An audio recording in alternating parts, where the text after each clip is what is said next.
When Jackson Farmer was in kindergarten at Red Cross Elementary School in Glasgow, Kentucky, one of his teachers noticed that he would often come to school wearing a rubber hand. Farmer was born without a right hand, and the rubber device didn't give him any functionality, but it did provide the appearance of having a hand.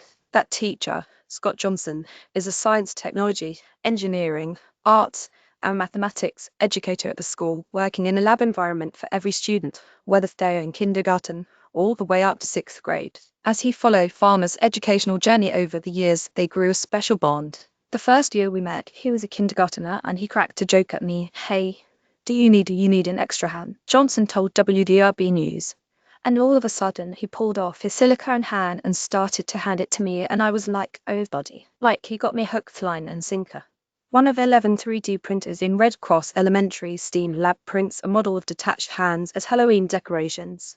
Photo by Fiona Morgan, Kentucky, Department of Education. Part of Johnson's STEAM curriculum includes 3D printing with students, and last year, he had the idea to start figuring out how to create a working prosthetic hand for Farmer in the school's lab. I just started getting more curious and wondering if there was something that we could make here in the lab that he could actually use in his real life, Johnson told WDRB News. Whenever he had a free moment, he would work on developing the design, especially with the help of Enable, an online community of volunteers who use 3D printers to make free or low-cost prosthetics for children and adults with limb differences. For about a year, he went through trial and error to create the right thing, even consulting with an engineer from Denmark to perfect the design files.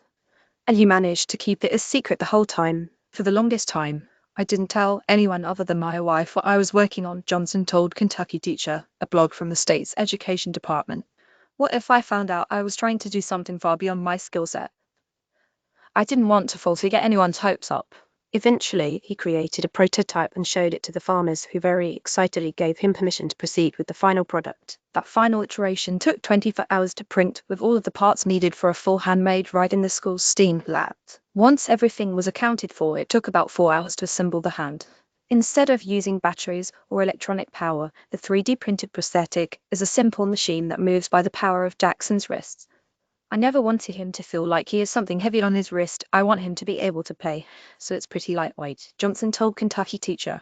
Red Cross Elementary School STEAM teacher Scott Johnson made a prosthetic hand out of 3D printed materials for his 4th grade student Jackson Farmer left. Photo by Fiona Morgan, Kentucky, Department of Education. The fingers are attached to the hand with fishing lines, and a fulcrum lever helps them move.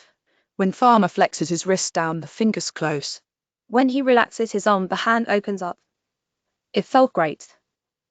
It felt like it was just right. Farmer, who is now in 4th grade, said, "My favorite thing is trying to write with the hand. I'm not that good, but I try." The prosthetic was also printed out of a biomaterial, corn plastic, and features rubber fingertips on the outside and foam on the inside, so the device would be more comfortable on Farmer's skin. The total cost of the materials was between $20 and $30. It just makes me feel like, yay, I get to do stuff on my own, Farmer told WDRB News.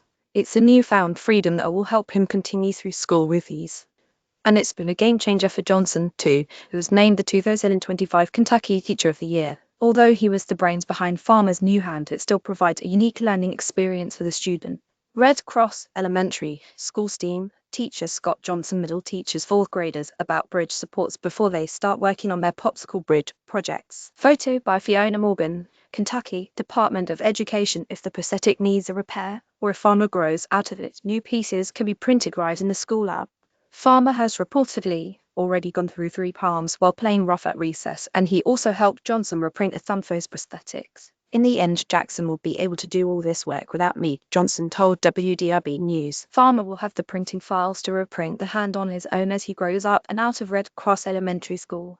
And Johnson will continue doing what he does best. All of my students, all of their backgrounds and their different ability levels can create in our space, the teacher said when he was named Teacher of the Year. We don't treat our content as a subject or a means to a grade, but rather as information for life.